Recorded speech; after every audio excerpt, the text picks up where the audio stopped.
Dude, we have a ton of videos up on this channel talking about good beginner champs to get you started on your raid account, man. The kind of champs that you might want to be holding on to and maxing up. Kayle, Apothecary, Tyrell, all good shouts. Nilehorn, right? The champions of this world like Nilehorn. Kind of obvious, man, you want to hold on to these guys, but what about some less obvious champs that you might end up using as food champions to rank up your guys when you're getting started in raid that really you want to be holding onto for various reasons? Let's do this, man. Also, if my champion collection looks a little bit out of date, because it's because I'm recording this video before the shard pulling video that went up yesterday on the free-to-play account. I'm going to be away for a couple of days, but I want to make sure that you guys have a steady stream of uploads, man. Video every day on this channel while I'm gone. Now, I will tell you for free a few champions that are worth maxing up in raid. They're the champions that you're going to get if you sign up to raid using my beginner promo link, which is, of course, down below, man. If you click on that link and start your new raid account, which you definitely should right now, dude, you're getting yourself 4 free epic champions, man. 3 of which, at least, are absolutely S-tier quality, right? Romero at level 45, he's a little bit average, man. But Ugo, are you kidding me? These guys are insane. So if you're looking for the smoothest possible start ever to a new Raid Shadow Legends account, a second alt account or whatever, maybe like a new free-to-play challenge or something, like I'm doing on my main account just now, then that is the link with which to do it. Alright, man, let's begin. First of all, man, there were a couple of uncommon champions in this game that you absolutely want to hold on to, and one of them is this helmeted little man down here. Good old Armiger. You're going to be pulling this guy randomly from your mystery shards on occasion.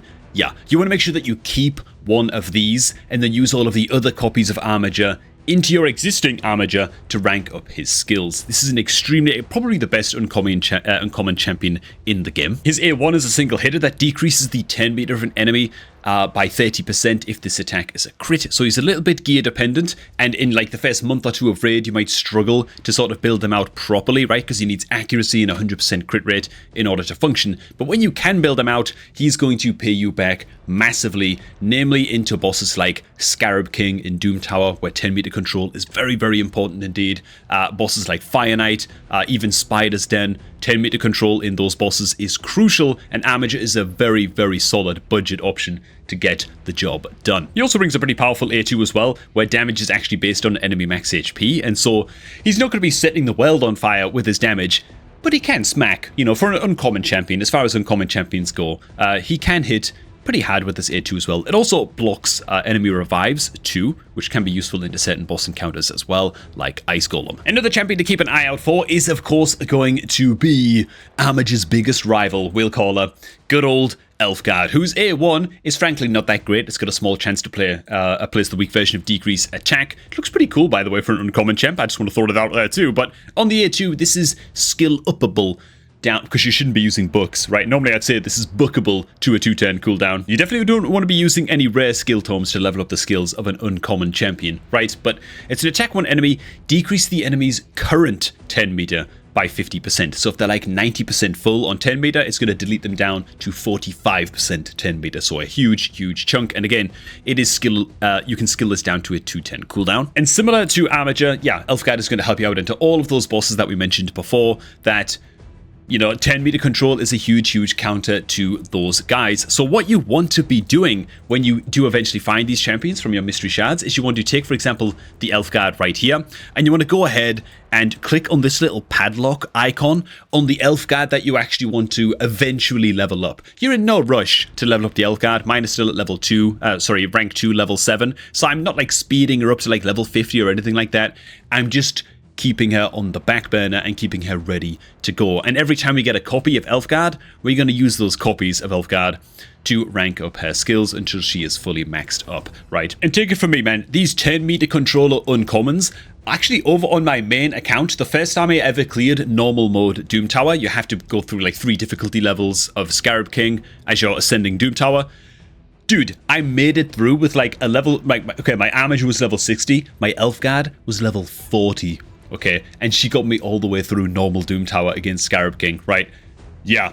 Am I glad that I knew to keep my hands on Elfgard and not use all of my copies of Elfgard as food right away. Next up, we've got rare champions that are just going to give you a bit more value than they might seem to give on the surface. Good old Ingrid Twiststaff is a good example of this. And what you're really looking for is champions with at least 2 skills, like the A2 and the A3 in Ingrid's case, that are attack all enemies style skills. And ideally, they bring other things to the table as well. Ingrid gets a little bit of 10 meter fill on his A2, and he also has a chance of placing the Leech debuff, which is a great debuff, by the way, on his attack all enemies A3.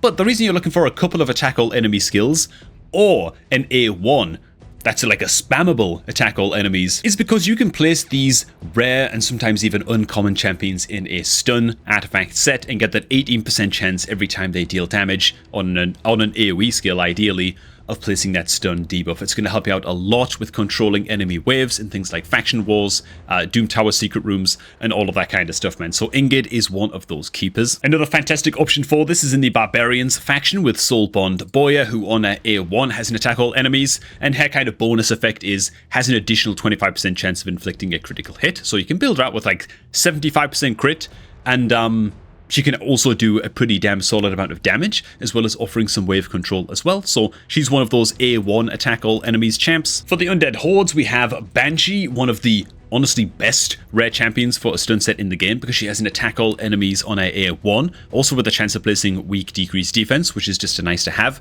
But also on a A2 as well, she also has another attack all enemies with a little bit of buff peel too. So best of both worlds, man. Spammable on the A1, solid A2, the queen of stun sets right here. I would also say as well that the rule doesn't apply to all champions with an attack all on the A1. An example of this is going to be Saurus, who has a couple of attack all enemies on his skills. The problem is not the most useful debuffs in the world, usually, to bring into wave content, like a little bit of minus healing. And Saurus also has the big disadvantage of being, you know, rather slow as an uncommon champion. And honestly, just quite low in defense. He's just quite hard to keep alive. You can build out a Saurus to like level 50, put him in a stun set, and use him in faction wars. Fair enough, you can do that. Would I strictly recommend it?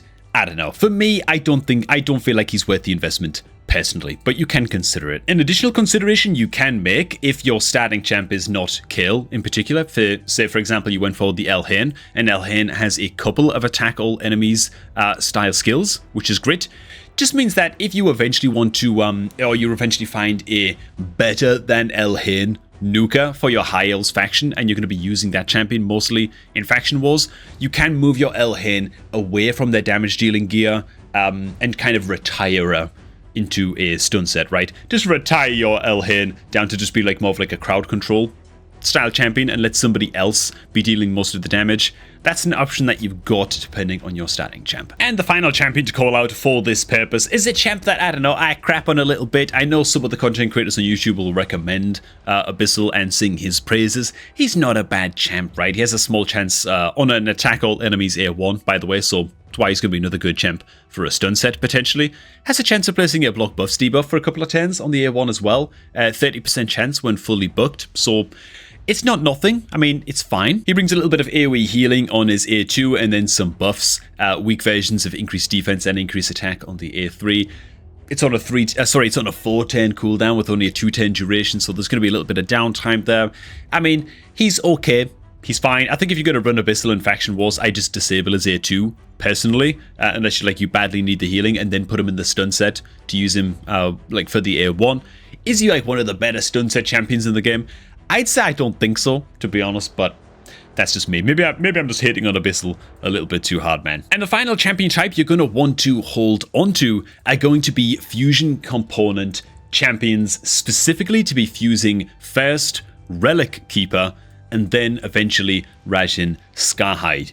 These are fusions that can only be fused one time, right? So these are single-time fusions. Once you've collected the fusion champions for these guys once, hypothetically, at least you don't have to go ahead and collect them and level them all up again, because once you complete this fusion one time, it's done, it's gone from the game forever.